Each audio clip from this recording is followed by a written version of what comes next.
ముత్యాలు నిజం తెలుసుకుని చాలా బాధపడిపోతూ ఉంటుంది.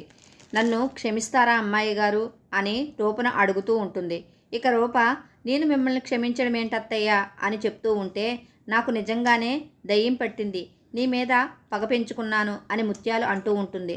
అసలు ఎందుకు ఇలా చేశానా అని ఆలోచిస్తే, ఆ రోజు నువ్వు మాతో ఉండిపోకుండా మీ నాన్నతో పాటు ఉంటాను అన్నావు, అందుకనే ఇలా చేశాను అని ముత్యాలు చాలా కన్నీళ్లు పెట్టుకుంటూ ఉంటే, రాజు, అబ్బా, నాయుడు సంతోషపడిపోతూ ఉంటారు.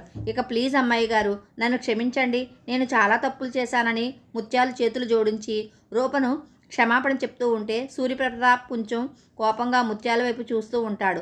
ఇక ముత్యాలు మాత్రం ఏడుస్తూ రూప కాళ్ళ మీద పడి, నన్ను క్షమించండి అమ్మాయి గారు అని రూపను ప్రాధాయపడుతూ ఉంటే, ఇక కాళ్ళ మీద పడేసరికి రాజు అప్పలనాయుడు ఇక ముత్యాలను చూస్తూ చాలా బాధపడిపోతూ ఉంటాడు.